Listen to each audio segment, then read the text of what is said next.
आज हम अचानक ही इस पीसी में बैठे हैं। हमने पहले से प्लान किया था कि ये पीसी विजेंद्र गुप्ता जी हमारे नेता प्रतिपक्ष आपके सामने प्रस्तुत करेंगे, लेकिन फिर मुझे लगा कि मुझे भी यहाँ पे आना चाहिए अपना समय निकाल करके, क्योंकि ये मुद्दा बहुत ही गंभीर है। और अगर एक लाइन में हम कहें तो ये अरविंद केजरीवाल सरकार की लगभग 6000 करोड़ के घोटाले का एक नया पर्दाफाश हुआ है। वैसे अरविंद केजरीवाल के सरकार की, अरविंद केजरीवाल के तरफ से ये कोई पहला बड़ा घोटाला नहीं है। इसके पहले भी जो अरविंद केजरीवाल और उनकी सरकार आए थे एंटी करप्शन बात करते हुए, आए थे भारत माता की जय कहते हुए, आए थे बेटियों को सुरक्षित रखने के लिए, आए थे न जाने कितने वादे करते हुए। जब मैनिफेस्टो पढ़ा तो 70 ऐसे वादे देखे हमने जो इतना लोक लुभावन था कि उसको पढ़ने के बाद किसी को भी भ्रम हो सकता था। और ऐसे में बार बार अरविंद केजरीवाल ने हर बार एक बात रखी, अपने 70 वादों को छुपाने के लिए कि उस पर बात न हो। उन्होंने हमेशा मुद्दों को इधर उधर भटकाया, और जब भी उनकी असफलता की बात किसी नेता ने, किसी विपक्ष ने, किसी मीडिया ने पूछा तो एक ही जवाब था, मोदी जी काम नहीं करने दे रहे। अब आज 4 साल पूरा होने के बाद अचानक कोई 1000 बसों का वो लाने का एक प्रावधान किए हैं। तो अब तो सवाल उठता है कि इतना समय तक अगर आपको नरेंद्र मोदी जी रोके रहते थे तो अचानक आपको कैसे परमिशन दे दिए? आपने कौन सा ऐसा बड़ा काम किया था जिससे उनका दिल पिघल गया अगर वो रोकते थे तो ये एक पर्दाफाश और हुआ कि एक तो ये झूठा आरोप लगाते हैं, नरेंद्र मोदी जी इस देश में विकास के लिए जाने जाते हैं, लेकिन इतनी देरी लाना ही था तो आप 5000 बसें ला सकते थे। तो वो कौन सी डीलिंग है, वो कौन सी सेटिंग है जिसको करने के लिए आपको इतना समय लग गया? वो भी 1000 तक आए।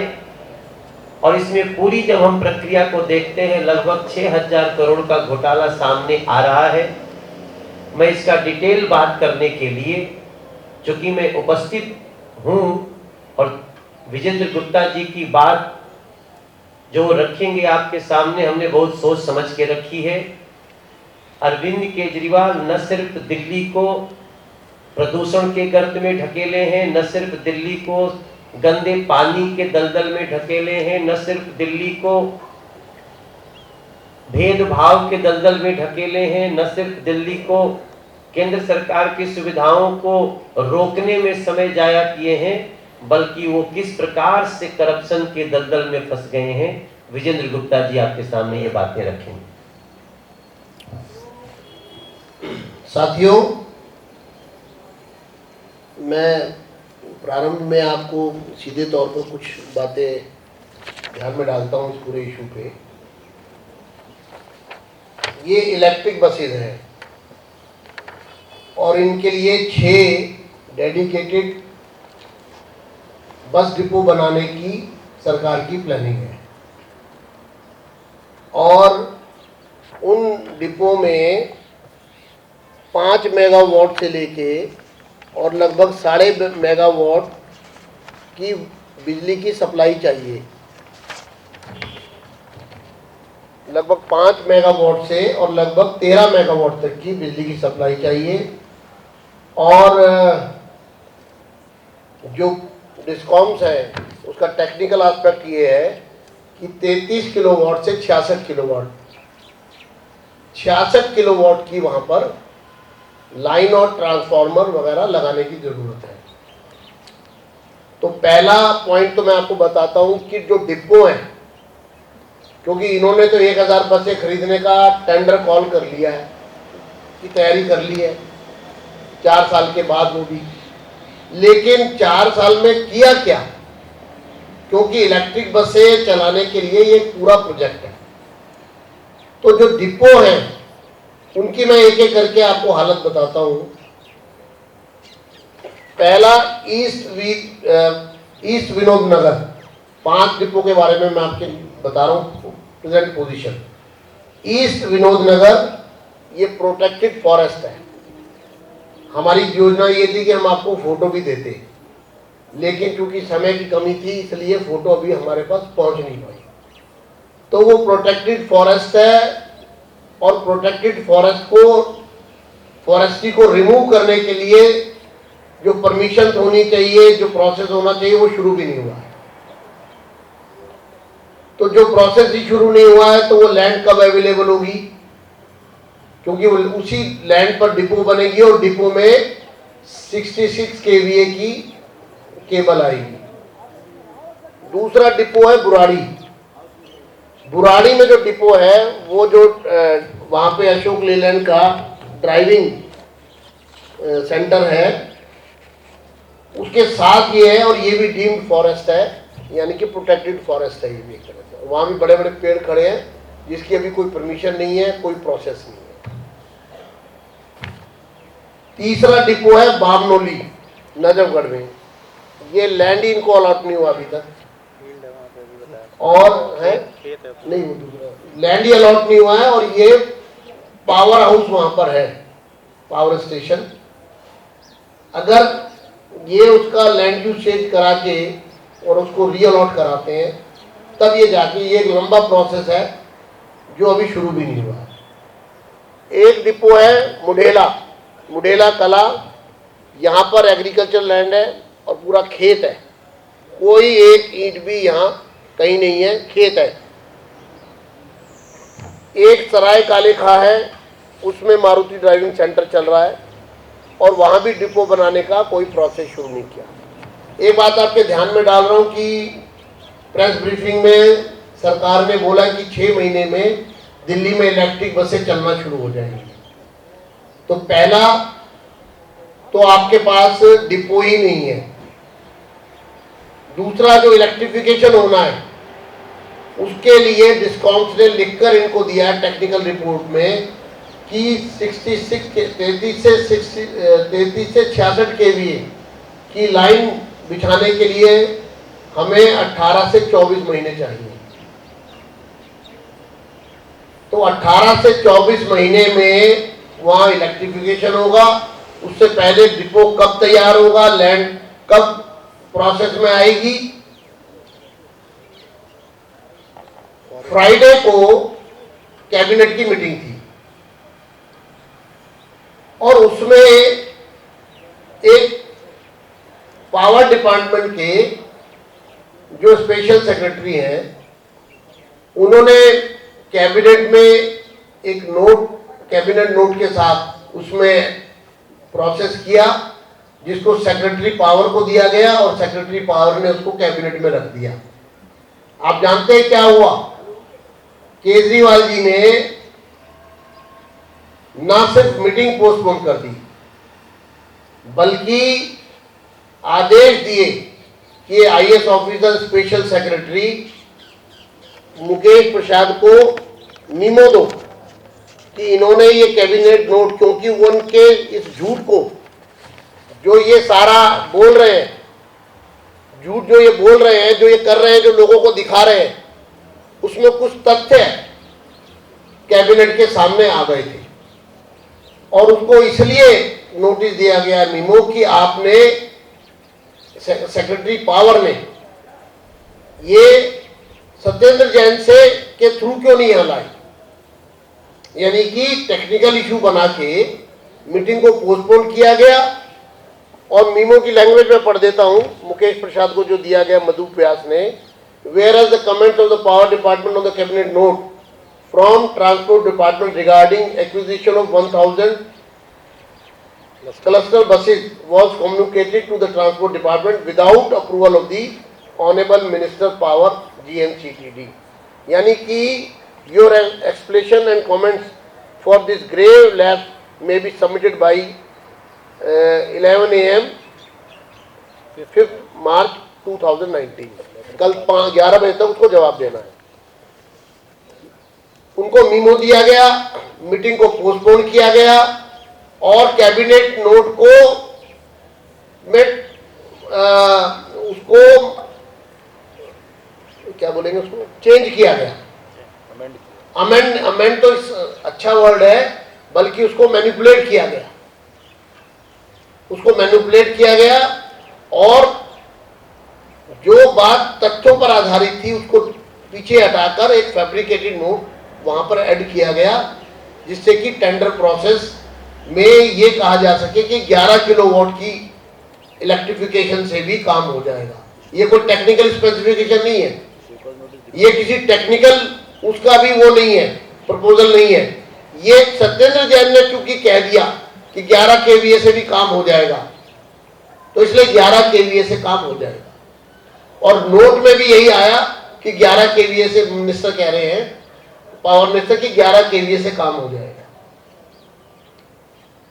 तो इनके पास ना तो जगह है, ना डिपो है, और 1000 बसें एक साथ। ये भी मैं आपको बताना चाहता हूं कि जो 1000 बसें एक साथ खरीद रहे हैं, उसमें इन्होंने कहा है कि 6000 करोड़ रुपए 10 साल में खर्च होंगे। मैं उसका ब्रेकअप आपको दे देता हूं क्या है। एक बस चलाने में 95 रुपए के करीब दिए जाएंगे कंसेशनर को पर किलोमीटर 95 रुपए कुछ पैसे, और फिर 9 और 13 ड्राइव कंडक्टर का खर्चा और एडमिनिस्ट्रेटिव एक्सपेंडिचर लगा के कुल खर्चा लगभग बैठता है 1 किलोमीटर का 109 रुपए। 1 किलोमीटर बस चलेगी तो 109 रुपए खर्च होंगे, और सरकार की जो ग्रॉस रिकवरी है वो है 30 रुपए पर किलोमीटर।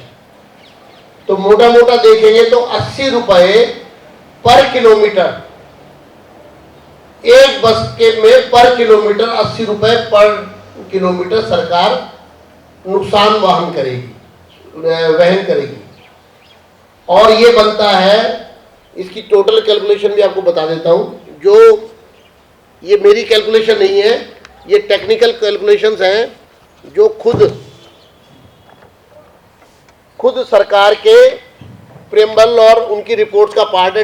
जो डिम्स ने रिपोर्ट बनाई है, और डिम्स की रिपोर्ट को भी 15 दिन में 7 उसमें पॉलिटिकल अमेंडमेंट्स करवाए गए। यानी कि जो ओरिजिनल रिपोर्ट है डिम्स की, उसको अपने अकॉर्डिंग सेट करने के लिए 7, ये और जो कुछ भी मैं बोल रहा हूं हम लोग यहां पे सामने रख रहे हैं, ये इसमें हमारी तरफ से जोड़ा हुआ एक भी शब्द नहीं है। ये कैबिनेट के नोट में सब चीजें लिखी हुई हैं। 7 बार 15 दिन में या 20 दिन में उसमें अमेंडमेंट करवाए गए। कंसेशनर को सब्सिडी कितनी देनी है, 1 करोड़ दे दो, नहीं इसको चेंज करो, इसमें लिखो 75 लाख रुपए सब्सिडी देंगे 3 किस्तों में। फिर आया इसको चेंज करो, हम 75 लाख रुपया देंगे एक साथ इन वन गो। अब मैं आपको ब्रेकअप बता रहा था, पर बस पर किलोमीटर, और 30 रुपया रिकवरी होगी, लगभग 109 रुपया खर्चा आएगा सरकार का। बस के मालिक हम नहीं है। तो एक दिन में बस चलती है, मान लीजिए लगभग 210 किलोमीटर, जो इसमें लिखा है 210 किलोमीटर चलेगी, तो उस बस पर मंथ जो लॉस आएगा वो 5 लाख रुपए एक बस पर, और साल में एक बस का 60 लाख रुपए लॉस। तो 1000 बसेज हैं तो पर ईयर 60 करोड़ रुपए का नुकसान होगा, और 10 साल में 6000 करोड़ का नुकसान होगा।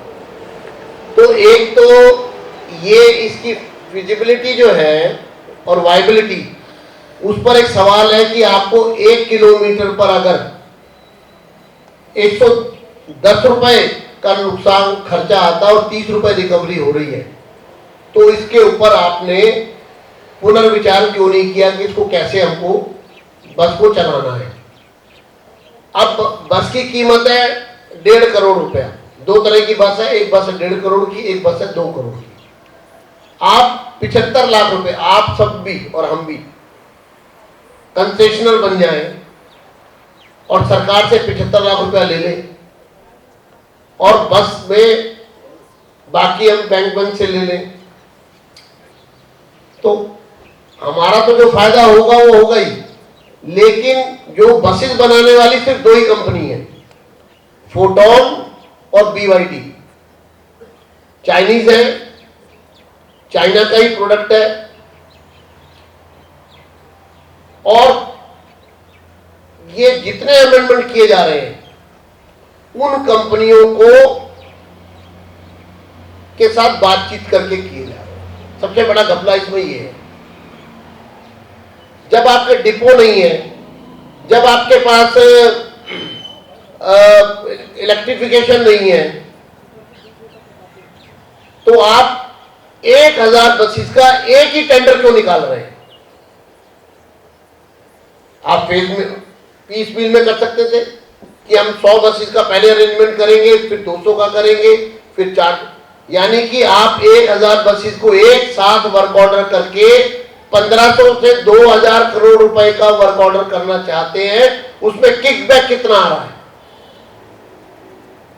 डिपो बने ना बने, इलेक्ट्रिफिकेशन हो ना हो, लेकिन 2 बस कंपनियों में एक बस कंपनी से के अकॉर्डिंग चीजों को चेंज किया गया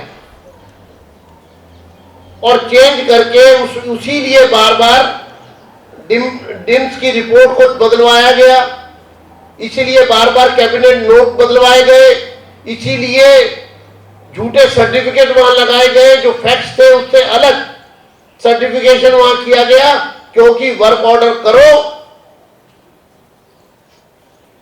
75 लाख रुपया सब्सिडी दो, और सब्सिडी दो तो मतलब बिजली कंपनियों को पैसा दो 750 करोड़ रुपया, वर्क ऑर्डर करो 750 करोड़ रुपए सरकार के खजाने से पैसा रिलीज कर दो, और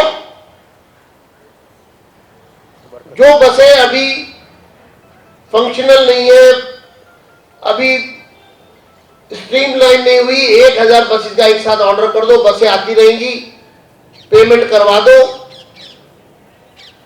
और अपना किकबैक लो और अपना काम निकालो। 10-5 बसें लाके खड़ी कर दो, नवंबर में अक्टूबर में उसका खूब एडवर्टाइजमेंट कर दो, इलेक्ट्रिक बसें आ गई, इलेक्ट्रिक बसें आ गई, इलेक्ट्रिक बसें आ गई, और मतलब दोनों हाथ कहते हैं घी में और सर कढ़ाई में, कि बस भी आ गई, पैसा भी आ गया और जनता बेचारी को कुछ नहीं मिला, जनता का पैसा चला गया। ये सरकार चला रहे हैं। 80 रुपए 1 किलोमीटर पे नुकसान। और सुनिए मजे की बात, 3000 बसेस खरीदने का प्रोसेस शुरू किया है। 1000 बसेस है स्टैंडर्ड, जिसमें अभी लिफ्ट लगनी है जी। 1000 बसें लो फ्लोर बसेस और 1000 बसें इलेक्ट्रिक बसेस। और आप जानते हैं ये 3 की 3000 बसों से का डीटीसी से कोई लेना देना नहीं है। डीटीसी का ना ड्राइवर इन्वॉल्व होगा, ना डीटीसी का कंडक्टर इन्वॉल्व होगा, ना डीटीसी इन्वॉल्व होगी। इतना बड़ा transport corporation, Delhi transport corporation DTC, उससे अलग ये एक नई खिचड़ी सरकार अपने लेवल पे पका रही है। अगर 750 करोड़ रुपए आप सब्सिडी दे सकते हैं तो आप 1500 करोड़ रुपए खर्च करके खुद अपनी बसें खरीद सकते हैं और अपनी प्रॉपर्टी को, अपनी एसेट खड़ी कर सकते हैं। अब इसमें आपके हाथ में कुछ नहीं आएगा, एक भी बस के आप मालिक नहीं है, बस आपकी नहीं है। कब क्या ब्रीच ऑफ ट्रस्ट हो जाए या ब्रीच ऑफ कॉन्ट्रैक्ट हो जाए या क्या कंफ्यूजन हो जाए या कॉन्ट्रैक्ट में कोई डिस्प्यूट हो जाए तो तो आपके पास कुछ नहीं है, आपका 750 करोड़ भी गया,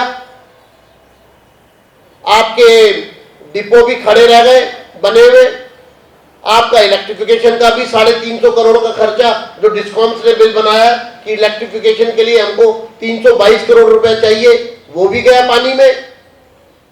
और 1500 और उसने जितने दिन चलाई नहीं चलाई 90 रुपए 80 रुपए पर किलोमीटर का नुकसान भी हुआ। ये क्या चला रहे हैं आप? एक तरफ तो कहते हैं कि इलेक्ट्रिक बसें चलेंगी, पॉल्यूशन कम। अच्छा, उसकी रिपोर्ट भी इसमें इन्हीं के प्रेम्बल में लिखी गई है कि जो हमारी सीएनजी बसेस है उससे हमारा डबल एक्सपेंडिचर है। भाई, जब सीएनजी से डबल खर्चा है, हर तरह से एक्सपेंडिचर भी और इन्वेस्टमेंट भी, तो जब डबल कर रहे हो आप, तो सीएनजी भी तो पॉल्यूशन फ्रेंडली है, मतलब एंटी पॉल्यूशन, नॉन पॉल्यूशन को रिमूव करने अगेंस्ट पॉल्यूशन है, पॉल्यूशन फ्रेंडली है, ये पॉल्यूशन के अगेंस्ट है ये। तो जब वो भी हमारी एज पर स्पेसिफिकेशन है और हम इलेक्ट्रिक बसें लाना चाहते हैं, अच्छी बात है, लेकिन उसमें घपला करें तो आप उसमें ऐड इन करते हैं तो कितनी करनी है, कैसे करनी है, वो कैसे कवर अप करेंगे एक दूसरे को, ये कुछ एक रोड मैप बनना चाहिए था। डीटीसी की इन्वॉल्वमेंट क्यों नहीं रखी गई? डीटीसी से अलग ये सब क्यों किया जा रहा है? ये सब सवाल हैं जो हमने सरकार से पूछे हैं आज आपके माध्यम से, और हम चाहते हैं कि सरकार, अरविंद केजरीवाल इस पर प्रेस कॉन्फ्रेंस करके हमारे उठाए हुए सवालों के जवाब दे, और नहीं तो हम उनके पास आ रहे हैं ये सवाल लेकर, वो हमको समय दे और मीडिया को सामने बिठाएं। जैसे पहले वो कह रहे थे, जब हम गए थे, मनोज तिवारी जी और हम सब गए थे, तो हमें मीडिया बुलाया हुआ था, हम तो मीडिया के सामने बात करेंगे। हम चैलेंज करते हैं, अब मीडिया के सामने बात करिए 1000 इलेक्ट्रिक बस खरीदने के मामले में। आपके भ्रष्टाचार की पोल जनता के सामने और दिल्ली के सामने और देश के सामने खुलेगी, और आपके मिस एडमिनिस्ट्रेशन की, आपकी इनकॉम्पिटेंसी की, आपके वो कहते हैं ना कि अंधेर नगरी चौपट राजा, टके सिर भाजी टके सिर ख्वाजा, मतलब पूरा ऐसा गोलमाल कि दिल्ली को हर तरह से डोल ड्रम में लाकर दिल्ली की ट्रांसपोर्ट व्यवस्था को पूरी तरह तहस नहस किया है इन्होंने। 4 साल में एक बस नहीं जोड़ी, एक बस, किसी भी प्रकार की बस डीटीसी के बेड़े में 1 साल में जुड़ी नहीं है। आपने 4 साल में एक बस नहीं जोड़ पाए, आप बड़ी बड़ी बातें करते हैं आप, और जब आखिरी साल में बसें लाने के नाम पे करप्शन का, मिसमैनेजमेंट का, मिस एडमिनिस्ट्रेशन का एक बड़ा एग्जाम्पल आप पेश कर रहे हैं। आज के इस संवाददाता सम्मेलन में हमारी सरकार से इस पूरे मुद्दे को लेकर हम चाहते हैं कि हमने जो सवाल खड़े किए हैं भारतीय जनता पार्टी ने, उनका वो एक एक सवाल का जवाब दे, और दूध का दूध और पानी का पानी हो, हम ये चाहते हैं। धन्यवाद। कोई प्रश्न है तो आप? जितेंद्र जी, जैसे कि आपने बताया है 33 से लेकर 66 केवी की जो लाइन है डिपो में नहीं बिछाई गई है अभी तक, ना डिपो तैयार है, और ऊपर से 1000 बस आ जाएंगी, वो रोड पे खड़ी होंगी, ट्रैफिक को कितनी दिक्कतें होंगी लोगों को। ये सवाल ये है कि वो कहाँ खड़ी होंगी, और सिर्फ वो एक जंक यार्ड में ही जाएंगी, क्योंकि चलेंगी कैसे अगर उनको फ्यूल ही नहीं मिलेगा, चार्ज ही नहीं होगी, और वो डिपो ही नहीं होगा। अब देखिए, ये डिम्स की रिपोर्ट कहती है कि 5 मेगावाट से ऊपर जो है, ये लिखते हैं कि इसका एक फॉर्मूला बनाया गया, the load has been estimated based on the formula number of buses including idle buses into 50 kilowatt into parallel factor 70% power factor oblique efficiency. अब आप सोचिए एक डिपो रोहिणी की डिपो में लगभग 13 किलोवाट लोड चाहिए। अभी अगर आप भवाना जाएं, आप समझिए तो वहां 200 करोड़ रुपए का एक प्रोजेक्ट लगा है गार्बेज से बिजली बनाने का, वो 20 मेगावाट बिजली पैदा करता है। तो 20 मेगा मतलब 12 मेगावाट बिजली का मतलब ये है कि आपको एक सब्सटेंशियल बड़ा लोड है वहां पर जैसे 275 बस खड़ी होनी है, तो 275 बस खड़े होने के लिए 13 मेगावाट का लोड चाहिए। अब उसके लिए 66 केवीए की, क्योंकि ये रिपोर्ट कहती है कि 5 मेगावाट से ऊपर जो लोड होगा वहां पर 66 केवीए की केबल डालनी पड़ेगी और उस पर कुल मिलाकर के 322 करोड़ का खर्चा है। ये केबल डालना, डिपो बनाना, ये सब कंसेशनर को सरकार को देना, ये भी एग्रीमेंट में लिखा गया है वो कॉन्ट्रैक्ट उसमें टेंडर में कि ये सब सरकार की जिम्मेदारी है। अगर ये पूरा नहीं होगा तो सरकार का ही जिम्मेदारी है, कंसेशनर का इसमें कोई वो नहीं है रूल। तो ये उसमें लिख दिया, पूरा होगा ही नहीं, ये सबको पता है, उनको भी पता है, उनके फैक्ट्स कह रहे हैं और उसकी पूरी जिम्मेदारी भी सरकार ने अपने ऊपर ले लिया। बनाएंगे भी हम, नहीं बनेगा तो हम जिम्मेदार। तो यानी कि वो बस लाके खड़ा कर देगा और उसका मीटर ऑन हो जाएगा, कंपनी को पैसा मिल जाएगा, जनता को बस नहीं मिलेगी।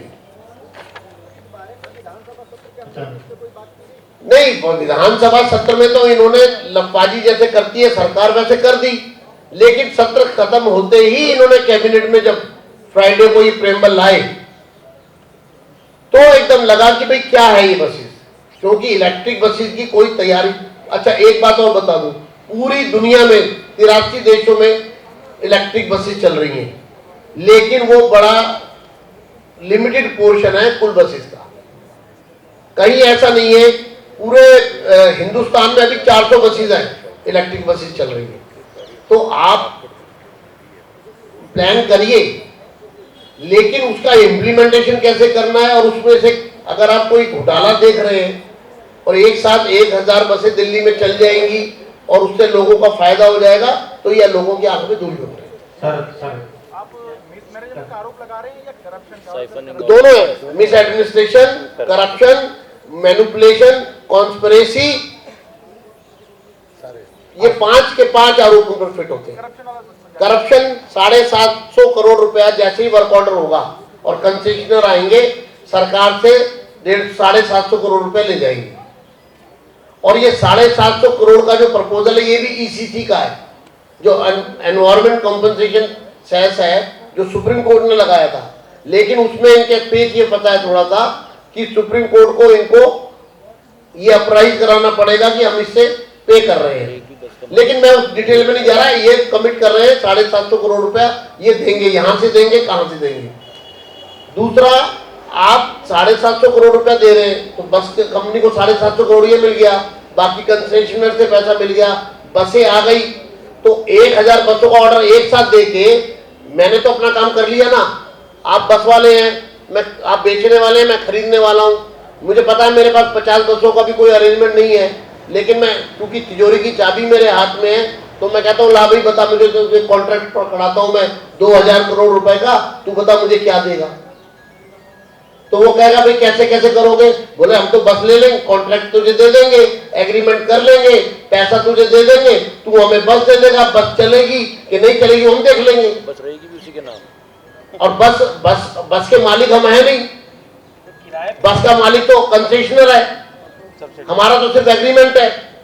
तो यानी कि सरकार के खजाने से एक मुश्त पैसा चला गया, सरकार के पास मालिकाना हक की एक भी बस नहीं है, और बस चलेगी कि नहीं चलेगी वो किसी को पता नहीं।